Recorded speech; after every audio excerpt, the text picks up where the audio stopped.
Развитие продължава. В тази част на предаването ще поговорим за напредъка в областта на изкуствения интелект и промените, които той оказва в водещи индустрии. Към нас от Ню Йорк се присъединява Цвета Калейнска, основател на агенцията за пазарни проучвания Rila Global Consulting, която използва AI инструменти в дейността си.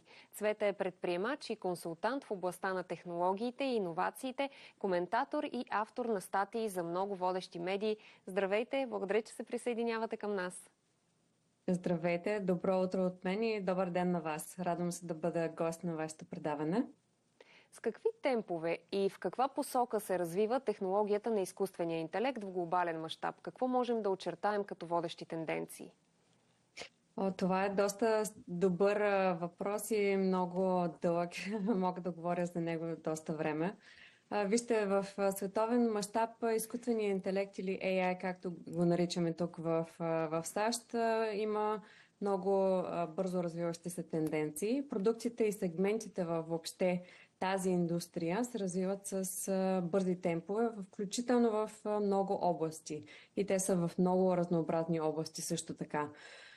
Започвайки от машинното обучение като цяло, не само на софтуерните продукти, но като технологиите изцяло за обработка на големи база данни и анализи на различни на практика бази данни изкуственият интелект или AI поставя основите за тяхното развитие. Множество технологии вече доминират на пазара и предоставят страхотно мощни инструменти за разработка на модели за AI или за изкуствен интелект. Можем да говорим също и за изключително бързо развитие в здравеопазването и биотехнологиите. Използването на AI за подобряването на диагностиката, за лечението, за създаването на нови форми на лечение, също така и виртуални, както вече знаем, те настъпват по целия свят, спомагат за бързото развитие на тази индустрия. Можем да добавим също, че и много от фармацевтичните компании влагат изключително много финансови инструменти и инвестиции с огромно желание и AI да може да помага с развитието на нови продукти. Ако помислим в по-друга сфера, която аз знам, че вие наскоро имахте интересен гост, който говори за развитието на автомобилите, автономните превозни средства са също една сфера, която тук в Америка определено не само се набляга много, има като цяло на практика фокус зададен от Белия дом. Като цяло политиката на САЩ много бута напред развитието на точно такива, използването на AI в технологии като тези, които споменах, но изключително много за развитието на по-малко коли, които да имат по-добри емисии или тези газови емисии, за които много често говорят еколозите. И именно изкуственият интелект може да помогне с това развитие. Тук, зад океана, виждаме един изключителен бум точно на автономните коли, които да излъчват по-малко вредни газове. Споменавате Съединените щати. Кой регион се очертава като лидер в областта на AI до момента? Вижте, район, не знам дали има който води, но мога да ви кажа къде в момента се развиват страшно много технологии. Това са двете крайбрежия на САЩ. Разбира се, Силиконовата долина или това е Сан-Франциско, както много добре познаваме. Има страшно много компании, които са базирани там и се занимават специфично с развитието на изкуствен интелект. И то в многото му форми, не само в тези, които аз споменах, също така в развитието на множество стотици софтуери, които да спомогнат за бързото развитие на всякакви индустрии. Другият край на САЩ, където се намирам аз, източният район, говорим предимно за големите градове като Ню Йорк, също предоставят много голям и бързо развитие на тези технологии AI. Наскоро също предполагам, че доста от нашите зрители са чели вече последните няколко години. Интересно, щати като Тексас, които са по-на юг, в Щатите започват да развиват още повече изкуствен интелект и то по-скоро на базата на това, че компании като Тесла и много други големи автомобилни компании се преместват там, заедно с умовете, които създават изкуствения интелект. Ако трябва да говорим, разбира се, за глобален мащаб, изкуствения интелект, аз мисля, че можем да помислим как тези три района, които споменах, Сан-Франциско и Калифорния, Нью-Йорк и Тексас, как те на практика споделят знанието, развитието на новите технологии с останалата част на света и всъщност как тези технологии навлизат доста често и в продуктите в България вече. Вие подпомагате работата на Европейската комисия, където сте един от тримата експерти в инвестиционното жури в Европейския съвет за иновации. Движи ли се с достатъчно бързи темпове Европа спрямо Съединените щати и Азия в областта на иновациите и най-вече на високите технологии и изкуствения интелект? Благодаря за чудесния въпрос. Обожавам да говоря на тема Европа и за развитието на изкуствения интелект и както на стартъпи и технологии в Европа. Вижте, Европа се развива с много бързи темпове и според мен не трябва да бъде изоставена и да бъде мислена като желаеща да бъде номер едно. Европа е прекрасно място за развитието на тези технологии. Ние имаме доста големи таланти, които вече са започнали с развитието на изкуствен интелект и на различни апликации, които да спомагат за всъщност развитие на нов изкуствен интелект, нов вид изкуствен интелект. Говорим за това особено с фокус в банкирането. Европа е фокусирана страшно много в изкуствения интелект, свързан с финансовите институции, с смарт финансови транзакции и банкиране. И мога да кажа, че да, определено е много напред с материала. Азия има също разбира се, доста добри таланти. Най-вече тук споменавам талантите, не толкова компании, които развиват интелектите, защото, както знаете, образованието в Азия набляга страшно много на математиката, на физиката и на точно тези науки. От Азия обаче можем да споменем как изкуственият интелект или AI индустрията, специфично това, с което води, са семикондукторите. Предполагам, че доста хора са запознати с компаниите, които се намират в различните държави, като Тайван най-вече, и изкуственият интелект, който се влага в тези семикондуктори. Говоря специфично за чипове. Можем да помислим тук чипове за лаптопи, за коли, за телефони и за всички останали продукти, от които ние сме заобиколени в ежедневието си. И така, връщайки се обратно на вашия въпрос за Европа и за работата, в която аз имам достъп и която аз виждам, мога да споделя, че наистина се движим с много бързи тонове, с много бързо темпо и напредваме доста бързо. Бъдещето на Европа с AI, според мен, наистина все още остава и е фокусирано върху банкирането и може би до някаква степен това е добре, защото вече е доста дръпнала напред от към тази секция и този сектор специално. Има ли България място на световната AI карта и с какво? Разбира се, България има много място на картата. Тя вече всъщност съществува на нашата карта. С много голямо удоволствие мога да споделя, че в ежедневието си, в работата ми, работя с българи, които се занимават специфично с AI. Вижте, имаме доста напреднали стартапи, които са базирани в България и оперират по целия свят. Мога да ви дам няколко примера, но няма да споменавам специфично по брандове. Но, например, медицински и медикопродукти, свързани с създаването на специфични диагностики, имаме много известни и популярни компании, които са базирани в България, хората живеят в България, но на практика продават тези продукти по целия свят, включително и САЩ. Отделно искам също и да спомена, че имаме страхотни образователни и изследователски центри.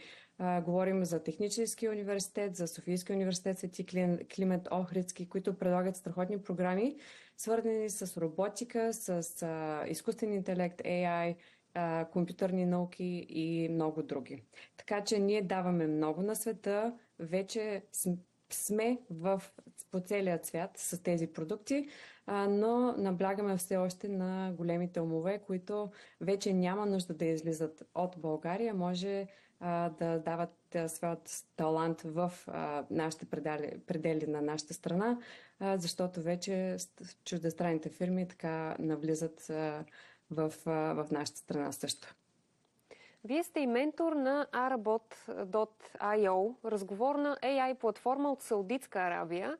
Какви са плановете на кралството в областта на изкуствения интелект и на къде насочва инвестициите си?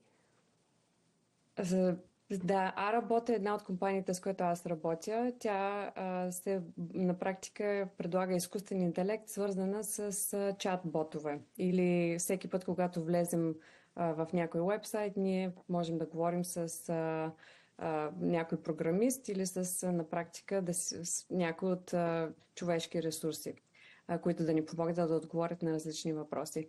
Саудитска Арабия в последните, може би, 2 или 3 години много усърдно се опитва да напредне с изкуствен интелект и с метавърс или с виртуалното пространство, както познаваме.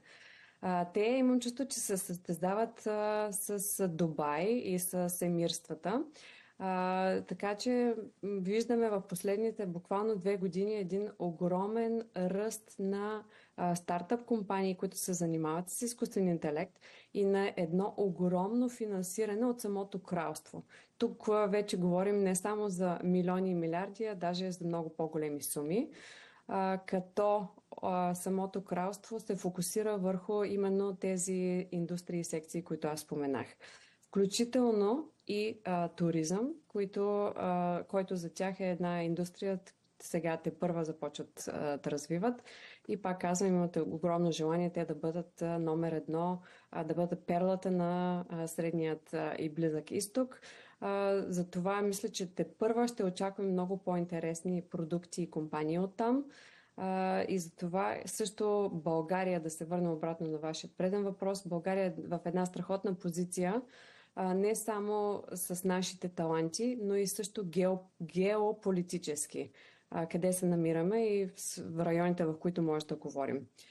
Гледайки, пак казвам, не само към Щатите и към Европа, Западна Европа, но и Средният изток, с Саудитска Арабия и с Дубай и емирствата, които могат да предоставят страхотни възможности за партньорства на България и на нашите таланти.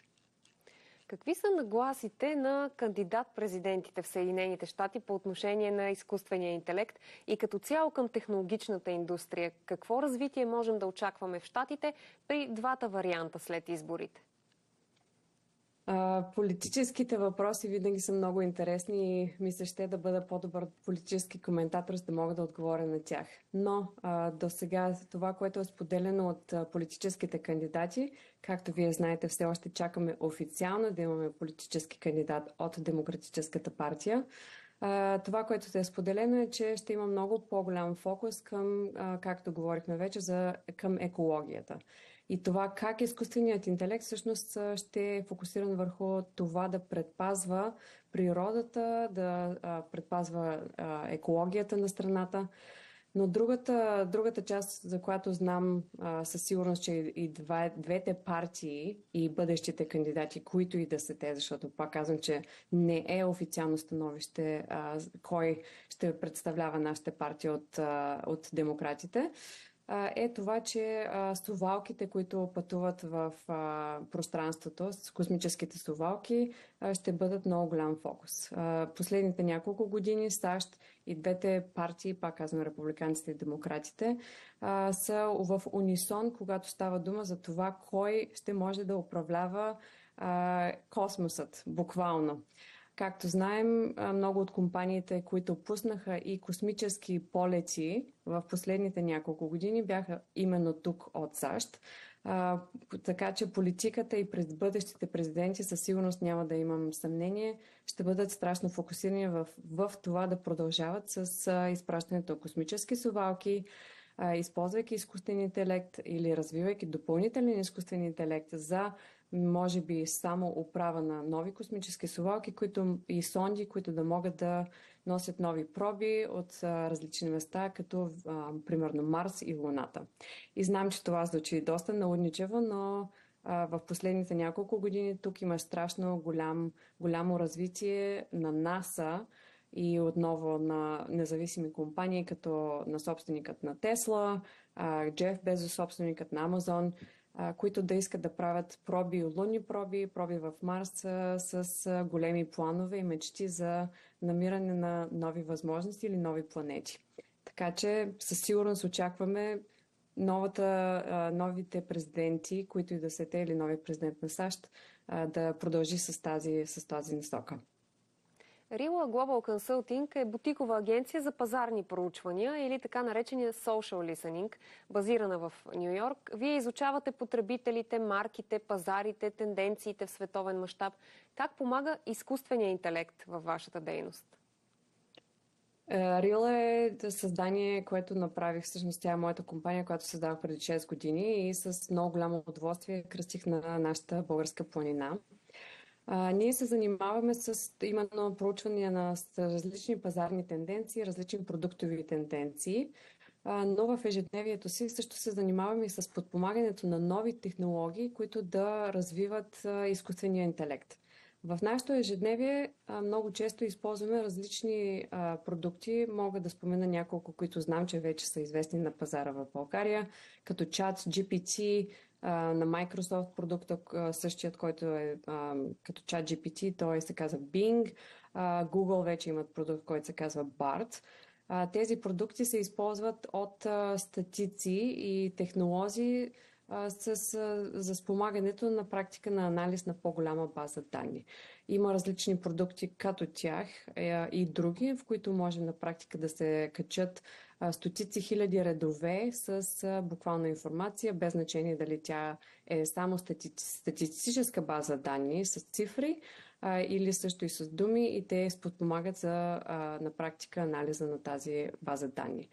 Ние работим усърдно, както споменах, и с развитието на продукти. Аз лично консултирам няколко компании по целия свят. Споменахме една в Саудитска Арабия, имаме няколко, които са в САЩ и в Европа, и развиваме на практика продуктите с тях. Гордеем се с това, което правим, защото много от продукти, които очакваме, че ще излязат тепърва на пазара, ще разрешат сериозни проблеми, като примерно диагностика на различни болести, които до сега са не диагностицирани. И също така ще можем с нови продукти, на които помагаме, компаниите, на които помагаме, на практика спестят доста време на медицински лица, на лекари и, разбира се, на пациенти, с желанието ни всички да могат да се насладят на практика на добрата част на изкуствения интелект. Защото, както знам, има и отрицателни части. Запазвам си правото за тези рискове и предизвикателства, свързани с изкуствения интелект, да си поговорим в някое друго наше предаване, тъй като времето, както винаги, ни притиска. Много ви благодаря, Цвета, че толкова рано отделихте от времето си, за да се включите за българските зрители. Благодаря ви и желая лек ден на всички.